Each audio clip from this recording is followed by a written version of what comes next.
Satsho kwijomolo mbukeli Ekhaya sipotise kaloku kulali ngelali idolophu ngedolophu kwizithili ngezithili kumaphondo ngamaphondo sithi ubukho bakho mbukeli kuyi-oxygen kuthi mhlawumbi ke siqala olusuku inhliziyo yakho isinda kungekho nenhlansi yethemba sukutyhafa mntasekhaya kuba ke ubona abanye bewelela ngaphesheya endaweni koko loo nto mayikunike ithemba lokuba xa bede bawela abanye nakuwe kuzowenzeka lizawuvela ilanga ithemba ungalahli bonga nje wena mntasekhaya ukulibona usuku lwanamhlanje ngoba oko kukunika ithuba lokuba uzame futhi kakhona ngalo maziko esiyabulisa sinamkela sithi hlala nathi apha ku-SABC lihaye uyasifumana kaloku phaa ku-SABC Plus ndimlo ukhalo saka lubisi umadlongothi umazipha umamshukuma ndishukuma nenzwakazi yawumageba umamtshali tshalisto Sure, Koko.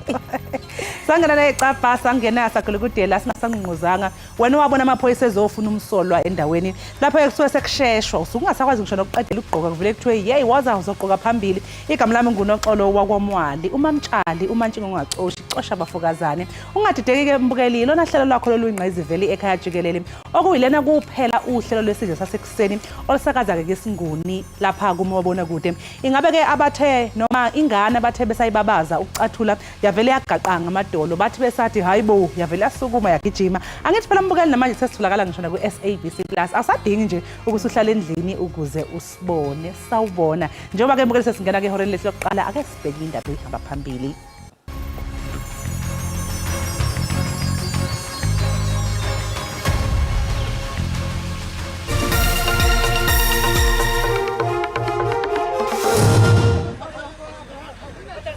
Uhulumende wakwaSirayeli kunye neHamas bavumelene ukuba baza kuzimasa imfazwe kungangeentsuku ezine ukuze bakhulule abantu abangama-50 ababethinjwe eGaza. Ongoti bezokubusa kwezwe bathi afana nokuthi ayaphupha nje amaqembu afuna ukuketula i-ANC emandleni.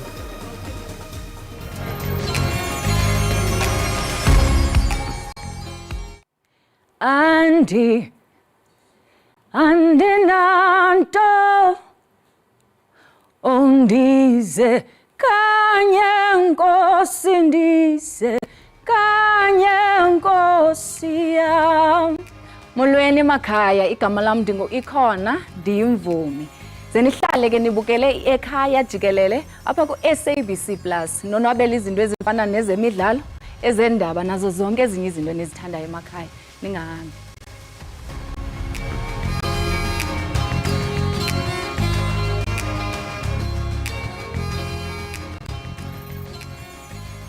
Uhulumeni wakwa-Israel kanye neHamas bavumelene ngokuthi bazomisa impi izinsuku ezine ukuze kuzodedelwa abantu abangama-50 abathunjiwe eGaza bese ke kudedelwa nabayi-150 basePalestina ababoshwe kwa-Israel.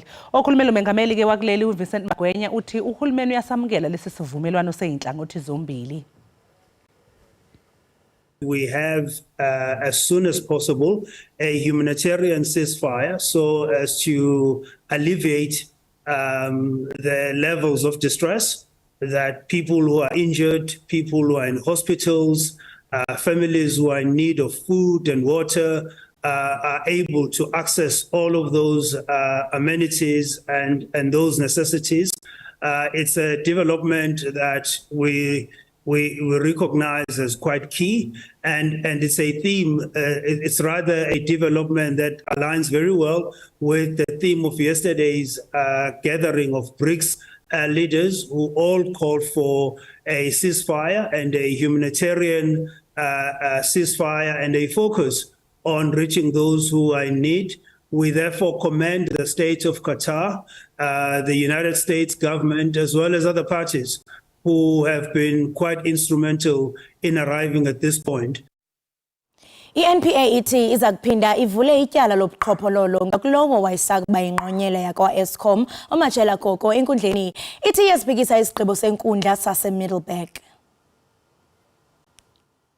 Igunya abantu lezotshutshiso kwaye nokhetshe bebesepalamente bezokunika ingxelo ngamatyala anqamelane nokubanjwa kukarhulumente ngobhongwana kodwa amalungu asepalamente afune inkcazelo ngokuchithwa kwetyala likaMatshela Koko Igunya bantu lezotshutshiso lithi eli tyala liza kuphinde livuselelwe. We disagree with the ruling of the magistrate in that particular matter. The state did argue against that, and the law makes provision for other remedies. Including postponing a matter for final conclusion of the work. And one of the critical aspects the court need to take into account is the seriousness and complexity of the case, as well as the public interest in a particular matter. At the time, we indicated to the court that we have 2 reports that are outstanding, a digital forensics report and a financial auditor's report. Matter was postponed to September, and the court then said the court will hold an inquiry because these are now delays. Unfortunately, the volume of the work, we couldn't correctly estimate to the time it would have been done. And we also had to work through the procurement process of Treasury in procuring the 2 specialized services. Igunya bantu lezotshutshiso lithi netyala lenkampani lakwaSteinhoff sele likufutshane livele enkundleni yamatyala. The Steinhoff matter is receiving absolute priority attention as we speak. It's at an advanced stage of preparation. We are in some sensitive discussions with some foreign jurisdictions, which I think we can mention in the committee. And we hope to demonstrate some action in that case very soon. Kwimiba engqamelane nokubanjwa kukarhulumente ngobhongwana, oKheche bathi kunzima ukuphanda ngenxa yokunqongophala kwezakhono. The resources that we are having are not matching the workload. We are currently operating at 53% capacity, and as you can see, we are prepared to be cooperating, but I think that there is a need to add on the resources so that we can be able to finalize more cases. Le komiti ithi amaziko karhulumente omthetho makakhawulezise ukuphanda amatyala ekomishoni yokubanjwa kukarhulumente ngobhongwana. Kwiindaba ze-SABC, Dingubulelani Philip eParlamente.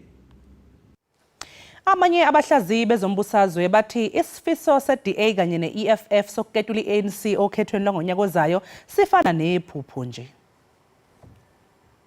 Ngemva kokuqokwa njengomholi we-DA ekuqaleni kwalonyaka, uJohn Steenhuisen wagcizelela ukuzibophezela kweqembu lakhe eketuleni i-ANC esikhundleni okhethweni lwangonyaka ozayo. Wafunga wagomela-ke ukuthi i-DA izohlakaza lokho akubiza njengomfelandawonye we-ANC kanye ne-EFF. The day that an ANC-EFF government takes over, it will be doomsday for South Africa. And let me tell you, EFF doomsday will make the collapse of Zimbabwe look like a dress rehearsal. Yize kunjalo, kepha umholi we-EFF uneseluleko kulabo abangakaze bamcabange njengomengameli wezwe. Those who think and believe that the ANC will survive 2024 national and provincial elections need close, very close medical and psychiatric observation. Abanye abahlaziyi bezombusazwe bathi okwamanje iningizimu Afrika engabuswa yi-ANC isafana nephupho. All of the political parties, even the tiniest of them, that will be contesting the 2024 elections, see themselves as the next government. So in the argument by any other party that they see themselves as the governing party, there is nothing there actually. Osombusazwe bangaba nezifiso zabo, kepha-ke isiyobanjwa eshone nayo okhethweni lwangonyaka ozayo. Ikomiti yezobulungisa eParlamente izakwenza isindululo sokuba iParlamente mayivotele ukususa ijaji edla umhlala phansi uNkola Mutata kunye nejaji enqunyanyisiweyo kwinkundla ephakamileyo yaseTshona Koloni uJohn Hlophe. Usihlalo wekomiti lezobulungiswa uBulelani Magwanishe wethule lesi sinqumo ekomitini. By a majority view, we will recommend to the National Assembly that Judge John Mutata be removed from office. The committee, by majority decision, will recommend to the National Assembly that Judge President John Madlakaise Hlophe be removed from office. Ngaphambi kokuba lenze lesi siphakamiso ikomiti licele abezomthetho ePhalamende ukuthi balinikeze umhlahlandlela. Ikomiti belifuna ukugwema ukuba necala enkantolo. I was at the limited road, but I'm very happy that that limited road, we exhausted it to ensure that there's procedural fairness. Wonke amaqembu ngaphandle kwe-EFF athi lendlela ikomiti eyilandelile ilungile. It's a very wrong approach which we are taking as this committee, where we just refer the matter to the National Assembly to recommend for the removal of Judge Mutata. And the person has shown even remorse by paying that money. And he's a retired judge. Where is Ubuntu? I mean, to just deal with the Africans like this. Amanye amaqembu awahambisananga nalo muzwa. I don't think it would be fair or accurate to at this stage assert that this committee acting on behalf of the National Assembly has not properly dealt with the matter procedurally. I-EFF iphinde yaphikisana nesinqumo sokukhipha uhlophe. Ithi wonke amacala kumele eqale equlwe enkantolo. Isakhungathekile imindeni yabafundi abathathu basemdantsane Eastern Cape abadutshulwe bashona ngesonto ebusuku ngesikhathi beyilungiselela ivivinyo zokuphela konyaka kanti kwembula kwembeswa kumfundi wesine. Akwaziwe ukuba yintoni unobangela wesisehlo. Usapho lukaLukunye kunye noOmen Ndambiyane luthi ludandathekile. Bebebonwa njengabantu abanophuhlisa ekhaya. Mina ndifuna lo muntu uyenzileyo lento abanjwe and get what is coming kuye, because kaloku akhangabuze ngokangena kwabantwana. Uveke wangena nje wangena kokuqala eminyango wamdubula straight up. So andifuni abe lapha emphakathini, akadeserve balapha emphakathini tu. Ukanti nabafundi nabo abekho kwimeko entle. Andikwazi nothini but akamngeli nangoku because bengabantu abasondele kakhulu kum, bengihlala nabo, bebehlala ekhaya, beberende ekhaya. Bengumuntu bengadubi eklasini, bengasokolisi. Yonke into eklasini ibe right kuye.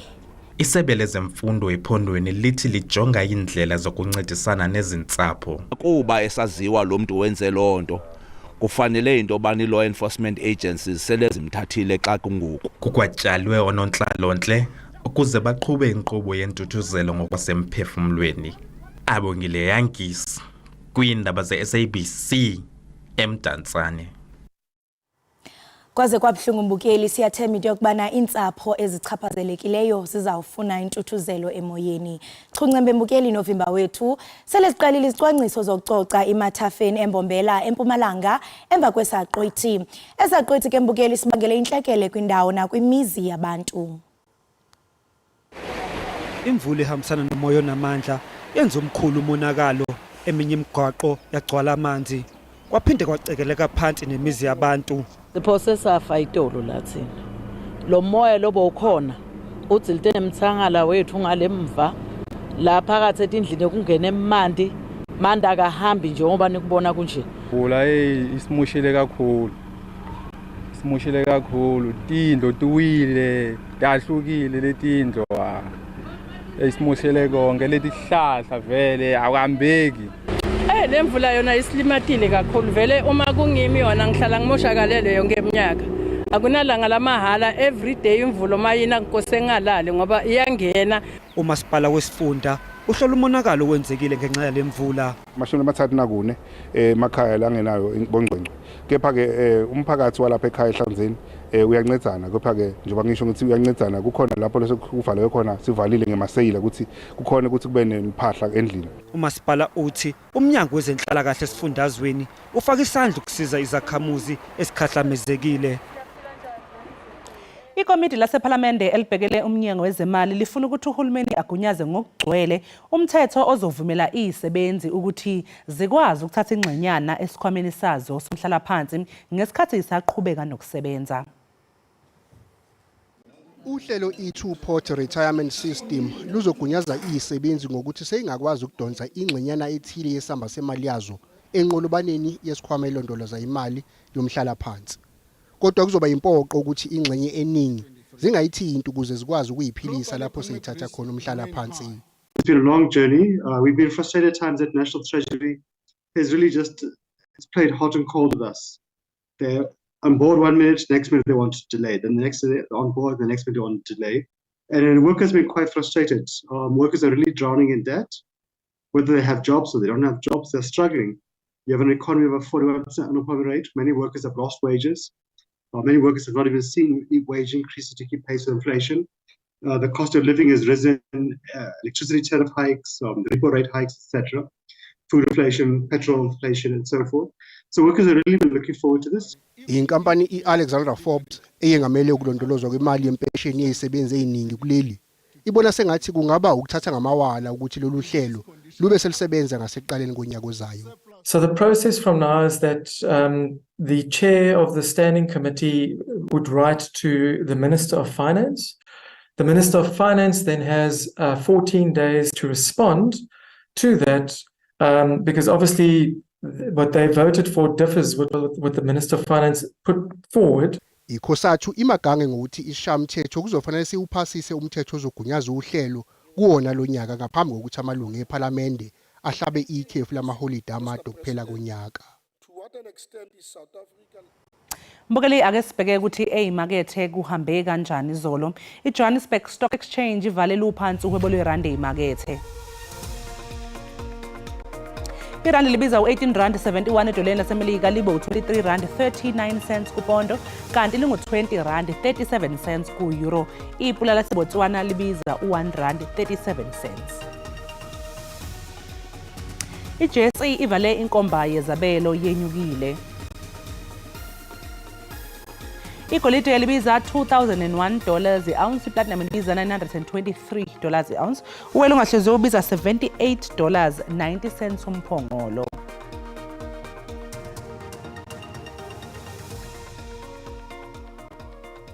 Njengamanje ke mbukela ke siphosa amehlo ke sibheke uthi kumi kanjani kwisimo sezulu.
Siphinde sikwamukele mbukeli lapha ekhaya Jikelele. Sikumbuze ukuthi siyatholakala lapha ku SABC lihayi ku channel SABC kanjalo nalapha yana ku SABC Plus. Sibonga kakhulu mbukeli ukuthi uqhubeke uhlanganyele kanye nathi. I-ANC esifundazweni KwaZulu-Natal yamemezela ukuthi lowo wayengumengameli wezwe uJacob Zuma uzobe hola umkhankaso wabo ngaphambi kokhetho likazwelonke oluzobanjwa ngonyaka ozayo. Namhlanje ke mbukeli sibhekisisa nje lesisinyathelo seqembu elibusayo esifundazweni. Ingabe i-ANC KwaZulu-Natal ikhona ingozi eyibona inyonyobela njengoba nje isilanda uZuma nanokuthi uma ngabe ngempela lowo wabe umengameli wezwe hola imikhankaso yeqembu lizokwazi yini ukunxenxa abavoti. Silandeke usihlalo we-ANC KwaZulu-Natal Usiboniso Duma kanjalo ke nongoti wezombusazwe ozenze khona le KwaZulu-Natal uSolwazi uBheki Mngomezulu ukuze phela sisobhekisisa kabanzi lolu daba kanye njenge nezinye ezithinta ukhetho esifundazweni. Duma asikubingelele sikwamukele ohlelweni sibonga kakhulu ngesikhathi sakho. Sibingelele kubona sisinoxolo sibingelele nakuJagaja as well sibingelele nakubabukeli bonke nabaleli bakhe ekhaya. Sibingelele nakuwe Solwazi Mngomezulu sibonge ngesikhathi sakho namhlanje ekseni baba. Asibingelele sisinoxolo sibingelele kumhlonishwa uDuma bese sibingelele nakubalaleli bakho emakhaya. Hayi ke Duma ake siqale nje ke ngawe sihlalo ningaqinisekisa yini ukuthi niyafisa ukuthi owayengumengameli wezwe uJacob Zuma abe ingxenye yemkhankaso yenu yokhetho nanokuthi ke mangabe kunjalo nisithathe kanjani lesi sinqumo? Sisho sithi sizulu asitolikwa manje uma sithi ke unqamalala owumongameli noma umongameli kaKhongolose uzohola uzwakala engazi ukuthi ke khona abahola angeke bahole kodwa ingcono sithi nje uKhongolose wathatha isinqumo ukuthi yonke into imachinery yayo yonke ingxenye yabaholi bakho nabadala basuke bezonikezwa ithuba unqamalala kuhlala kusifundazwe KwaZulu-Natal wazabalaza uyazi KwaZulu-Natal ke ngenkathi ke sezincane kakhulu izinhlelo ezazikade zikhona uyena oyekade sophondweni ngenkathi sithatha over amandla ombuso so kuba lula ukuthi ke emakhosini uyazeka kalula emabandleni uyazeka nakuyo yonke nje constituency yaKwaZulu-Natal so ngeke yathe khona machinery ungamsebenzisi kodwa iqiniso ukuthi umuntu ozobe leader nje umkhankaso wama process election in South Africa for ANC uMatamela Ramaphosa nathi sonke uMatamela uzobe uvolunteer number 1 bese siyalandela thina sonke so ayikho ingozi esiyibonayo ingoba nje umkantshubovu unqamalala futhi owethu unqabalala uzokhumbula ukuthi from time to time siyasimvakashela azosicija zenze njalo ke nje even ilwane uzobona ukuthi inkunzi endala siyazihlala ziyilandele ziyohlala eduze kwayo ukuze ziyibone ukuthi beyingcoya kanjani ilishaya kanjani uphondo ukuze kwazi nazi ukuthi sifane nayo ngokulandelayo. Solwazi Mngomezulu ingabe mhlawumbe nawe uyawuza umbono kaDuma wena uthini wakho umbono ngalokho? No, sisinoxolo asiqale ngokusho ukuthi uma ngabe umuntu eyilungu leqembu engakaze amise ubulungu bakhe kusho ukuthi kufanele iqembu uma kunezikhathi lapho limdinga khona limbiza sondele ikhona ezokwazi ukuthi asisize. Kodwa ke mhlawumbe enye into njengoba esho umhlonishwa uDuma ukuthi abashintshile ekutheni umuntu abazobe befolosa ngaye kuzwelonke kuzobe kumengameli weqembu ubabusile Ramaphosa uyena vele omholi weqembu njengamanje. Kodwa ke ngokwesifundazwe iqiniso elingephikwe ukuthi umsholozi umuntu onogazi hayi nje isifundazweni kuphela kodwa nangaphandle kwesifundazwe. So ke uma ngabe iqembu lizimisele ngempela ukuthi lenze kangcono okhethweni kuyaphoqa ukuthi kufanele limsondeze eduze ngoba nakuba ebeneyinkinga eziningi kwezinye izikhathi kwalona iqembu labukeka lingamnakile kodwa yena akakaze alahle iqembu so ke kulula ke ukuya kumuntu onjalo ngoba akukho lapho akawamemezela khona ukuthi njengoba ngisele ngedwa ngiyintandane iqembu lami linganakile sengiyalahla akazange akwenze lokho ngakho ke kulula nje obesho umhlonishwa uDuma ukuthi uye kumuntu onjalo ukuthi cha nakho lapha ngathi umkhumbi ufuna ukuzika ngoba sikuvume lokho ukuthi ukhetho la ngonyaka ozayo aluzokubalula so ke fanele usebenzise yonke into ongakwazi ukuyisebenzisa ukuze ukwazi ukunxenxa abavoti ikakhulukazi uma uzosebenzisa umuntu ofana nobaba uMsholozi okwaziwayo ukuthi unogazi lemvelo ukuyeke kwepolitiki ngoba noma ngabe sengenile eba umholi we-ANC cishe wabona ukuthi izibalo zokwesekwa kwe-ANC nakhona esifundazweni zenyuka kakhulu ngoba abantu abaningi bayamthanda babemthanda ngaleso sikhathi basamthanda kwamanje. So kuyaphoqa vele ukuthi i-ANC kube khona ekwenzayo ukuzama ukuthi idambise lesimo esibuka sizovela. Duma-ke ungaphendula uthini mhlawumpeni emntwini ongathi i-ANC ilahlekelwa ukweseka kanti nabantu abasayithembi manje-ke sisebenzisa uZuma njengodobo lwayo? Asibanga sambongela nokaNxamalala. UkaNxamalala evikini elidlule empela sonto efile inhloso enkulu yamazwe asuke ethuthuka njengathi abe nezinhlangano abe nezinhlaka phakathi kwaso ne-alliance ekuthiwa yiSANCO enye ingxenye ye-alliance esinayo. Ukhethiwe kaNxamalala esikhundleni sokuthi abe usihlalo esifundazweni saKwaZulu-Natal siyamhalalisela kakhulu.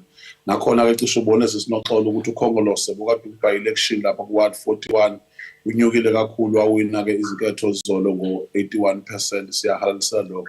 Ngicabanga ukuthi-ke iqiniso ukuthi-ke uyalizwa nje ukuthi u-ANC ziningi kakhulu into azenzile kusuka ethatha uMadiba futhi ziningi nabantu bayazazi bazisho, kodwa-ke njengamanje sesinesikhalo sokuthi laba abangakatholi izindlu bayakhala ukuthi azikafiki kumina.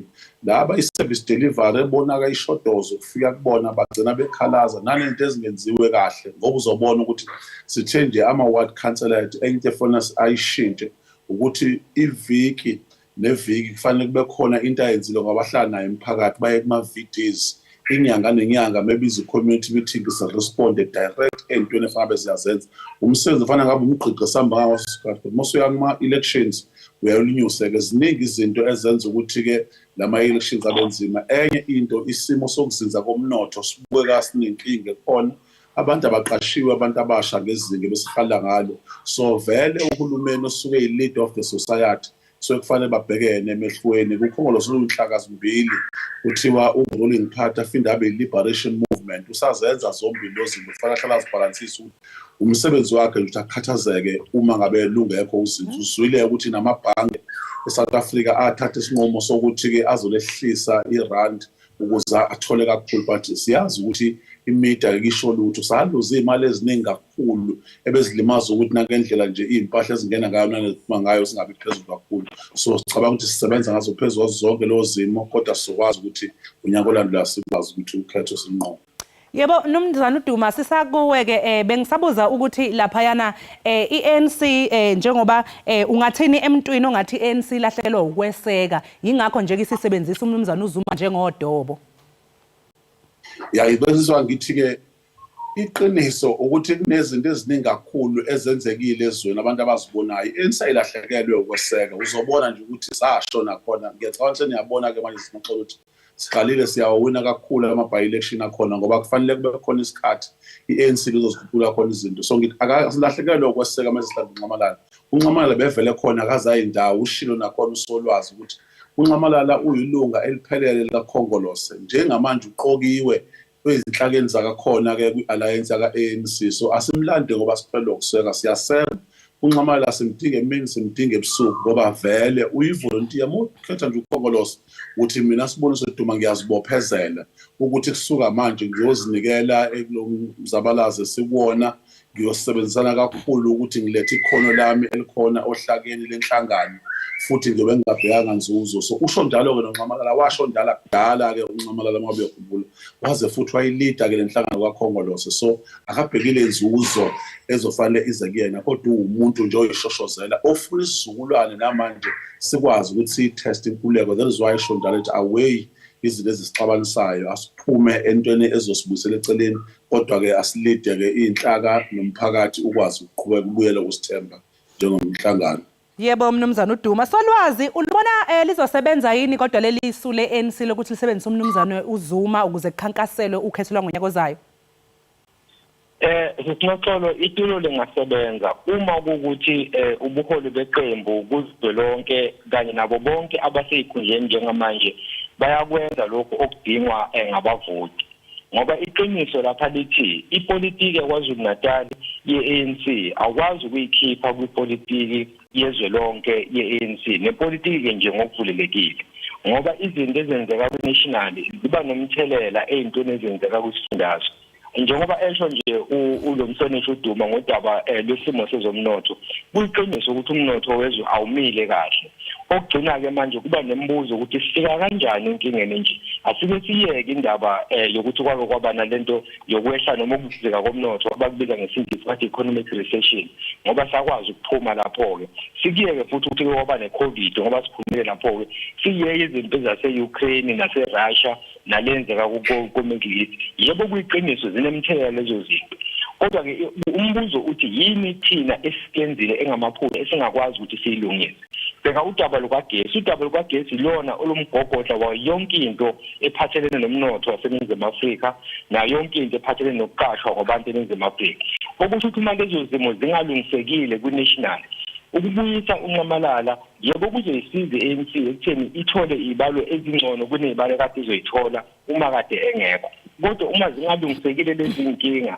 eku-national lokhu kuzosho ukuthi isifundazwe saKwaZulu-Natal asikwazi ukuthi singazuza kakhulu ukudlula zonke ekubeni isimo so singemile kahle ku-national so ukuphendula nje ngosi sinexolo ukuthi yebo unqamalala uzolwenza ushintsho kodwa ukuze akwazi ukwenza ushintsho udinga lonke uxhaso angalithola ku-national ye-ANC okufaka bathi National Working Committee kanye futhi ne-National Executive Committee okuyibona abantu abahola iqembu national.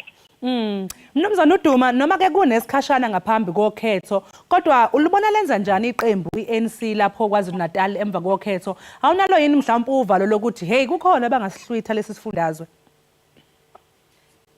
Inyangeni nje ephelile efile kade kune-by election ka-Ward 9 lapha eThekwini ngokujwayelekile ukhongolose buyaye uthole o-2500 ubonile ukuthi nje amaqembu athe wonke registile sathola 6494 ngicabanga ukuthi zikhona into esenzile ngishilo nayizolo ngathi ke siwile ama-by election ngicela ubheke futhi ukuthi ngoDisemba 13 uzobona ama-by election awu4 la esifundazweni KwaZulu-Natal ey'ndaweni ey'hlukene lapha ke Inkonyeni kuzobe khona i-by election kuzobe khona i-by election again ke eMbungundlovu endaweni yaseMkhambathini kuzobe khona i-by election endaweni yase-Alfred Duma kuzobe khona i-by election ka-101 eThekwini angisho ukuthi ama-by election iwona kuphela ke nje manje iy'nketho zokuchibela ezikwazi ukuthi zibheke kodwa ziningi kakhulu into esezizenzile uzobona nje kade kune-registration week kube nesasasa abantu benenhlanhla ukuthi kufike u-national chairperson ubaba uMantashe owusihlalo kazwelonke ezinye izinto abantu abazivezayo ukuthi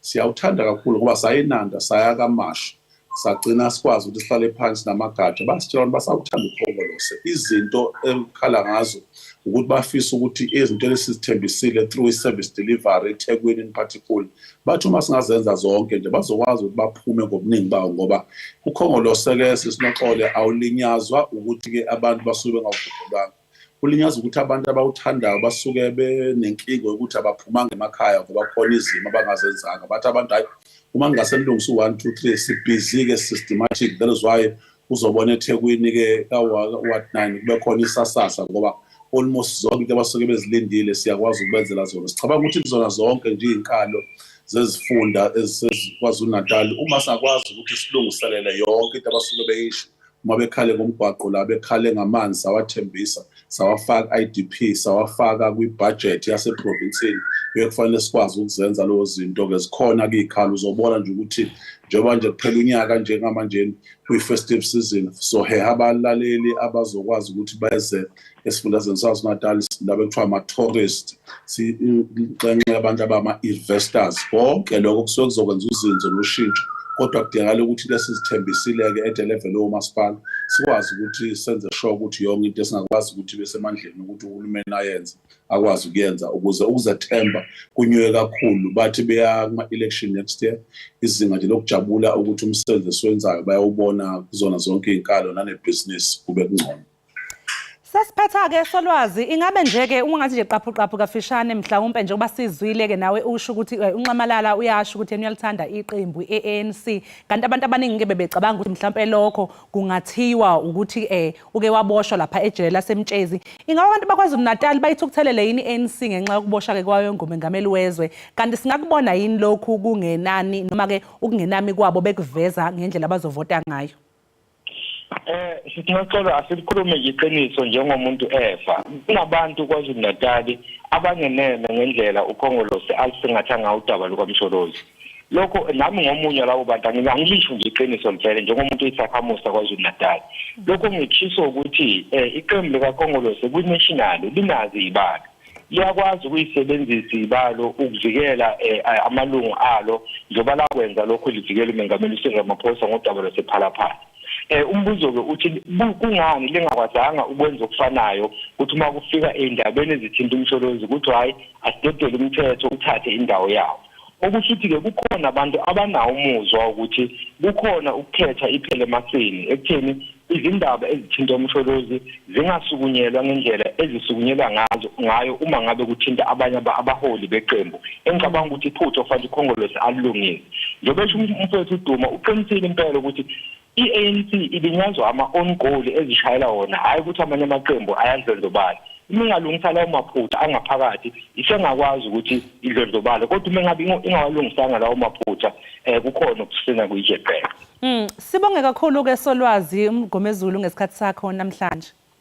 Asibonge sesinoxolo sibonge kumfenesho uDuma bese sibonga kakhulu kubalaleli bakho dadewethu. Mnumzane uDuma sibonga kakhulu ke nakuwe ngesikhathi sakho namhlanje ekseni sikufisele nosuku oluhle. Sibonga kakhulu kuSolwazi uJakajo omkhulu sibonga kwana sisinoxolo ngokusinikeza leli thuba lokuthi sikhulume kabanzi ngehlo zeKhongolose. Siyabonga kakhulu nababukeli basekhaya. Labo ke mbukeli bekungusihlalo we-ANC esifundazweni uSiboniso Duma kanye nomhlaziyi wezombusazwe uSolwazi uBheki Mgomezulu besixoxa nabo ke njeke ngesinyathelo se-African National Congress KwaZulu-Natal njengoba phela iqembu elibusayo selinqume ukuthi lowo owayengumengameli wezwe uJacob Zuma kube nguye ke ohola imikhankaso yeqembu esifundazweni njengoba phela wazi mbukeli ukuthi kuzobanjwa ukhetho ngonyaka uzayo. Okwamanje ke mbukela sinjike qunga seyitolo sizobuya emva komzuzwana.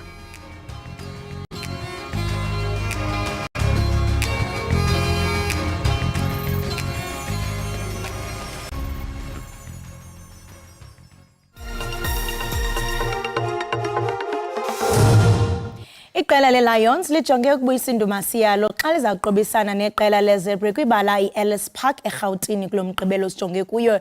Oku kusemva kokuba bebuye kutyelelo lwabo lwase-Europe nalapho ke baphumelele kanye baza basilela emva kathathu. Also, we didn't get the results that we wanted, but as a team, it's an opportunity for us to get tight, to bond a little bit. And yeah, you could see the fight, the way the boys fought. Just every game to the last minute, so that's good for us. But I think ideally 4 weeks is not ideal. But yeah, we just roll with the punches and get on with it.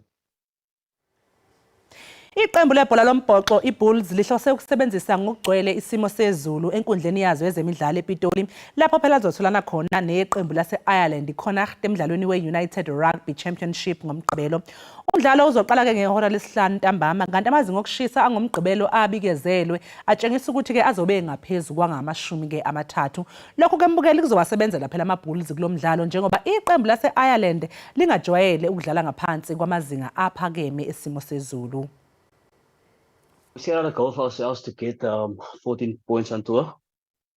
A lot of positives came from the tour. Like 2 of the games was a nail biter up until the end. So definitely, I think we can take the positives from the two wins on tour. Obviously, it's never easy going over there. But yeah, I think a lot of positives to take out of the tour. And now to put our focus back on the 3 games we're going to have here.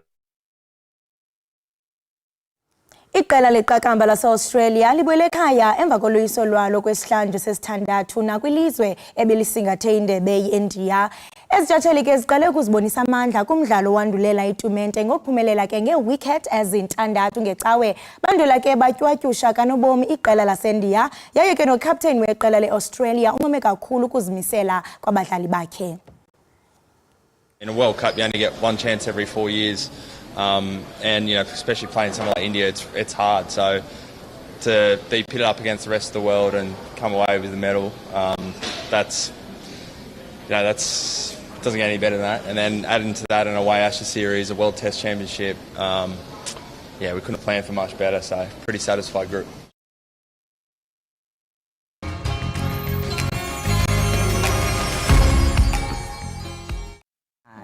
Uyatrenda ke noShoma Jozi lapha enkundleni zokuxhumana uyatrenda siyamazi phela uShoma Jozi ukuthi udume ngeenwele zakhe ama-hairstyle ikakhulukazi iy'ngane ey'ncane ke makhona uma unengane yentombazane esithe ukukhula mhlawumbe o-8-9 years ngiyakutshela uShow Majozi i-role model i-hairstyle enziwa uShow Majozi nazo iy'ngane ziyayifuna so iyakhumbula kahle I think kwabanyaka abagqithileyo ububona ingakumbi ngexesha leholide lo-December bekugcwele upili lalela bona uma beyibona kahle ingane ukuthi uma ngenzanga i-Show Majozi hairstyle I am not within ububona babafumana impembelelo so ke utrenda esenzani ngaba mhlawumbe khona i-hairstyle entsha wenza i-hairstyle entsha ke manje i-happy yakhona enze ngayo umntaka mama ithi glow in the dark ithi ngisho cishe ogesi inama sparkles yo ayabona ke ngokuxelele umuntu wrong kuba sendifuna uyoyijonga mhlawumbe uzofika nawe usubhanya apha ngomsondo ngathi gqinti ngusho Majozi hairstyle angijabona naye enye hairstyle lapha lawa ayiqala ngawo ke ngaleza ikhathi ke so zonke izingane zasizibona ziyizo waqeda lapho wathi hayi pink hair afake imbalabala ekhanda njalo njalo so ke njengamanje ke usenzele nama sparkles ke eshayinayo ke hairstyle ke so zonke ke ingane shothi nje ngoDecember nje ngeChristmas sizobe zonke ingane nayo noma sozo-order kuba kaloku ndiyazi ukuthi kunomntana oyintombazana ukuthanda kakhulu hayi mina sithanda imbalabala hayi sithanda nje ama-neutral colors and singatsho wethu mani uShow Majozi wenze kakuhle kwi-career yakhe yomculo siye sambona pha kwinkqubo kaClarkson eMelika ngalongoma yakhe John Cena and into yamangaza kakhulu kukuba ngethuba ebesenza udliwano ndlabe naye uKelly ebengabona into bani uJohn Cena uyeza sibona ngaye bencuqala kanti emva naku John Cena selesithi ndathi shisa Show Majozi Shame I'm sure that was one of her highlights kwi-career yakhe Shame ukuthi kwenzeke lokho it was a very nice moment indeed kwakuwumzuzu omnandi for yena kanjalo ke ne-career yakhe ziningi nje ke eyitrendayo ke indaba kodwa nje mbukele ngoba uyazi ukuthi thina la ekhaya Jikelele sasekhona isikhathi kusahamba kuyoshaya ihora lesikhombisa sazohlala nje nawe amahora amabili onke so lokho nje sikutshela ngezinye futhi eyitrendayo okwamanje sothi nje iqu $8 siyabuya emva komzuzwana.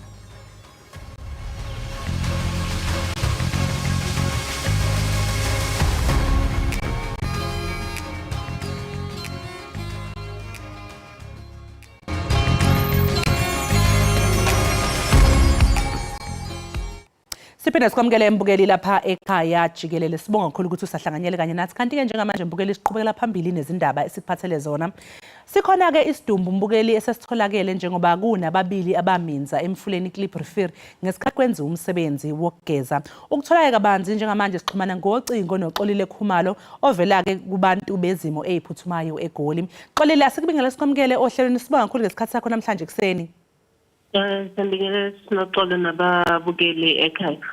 Xolile siyayithola imbiko yokuthi kuthiwa ngathi kukhona isidumbu esesitholakele. Ingabe lokho kuyiqiniso awukuthi nje ukusenabela kafushane?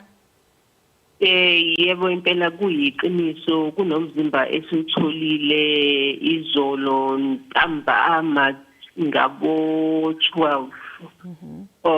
Oye wakhuphuka emanzini wantanta ngaphezulu kodwa ke lo mzimba esiwutholile besingakabi nasisiqiniseko ukuthi uye ngempela yini omunye walabantwana abaminza ngomgqibelo ebusuku njengoba bese reportelwe yiyo le traditional healer ukuthi kunabantu abaye baphunyuka bangene emanzini.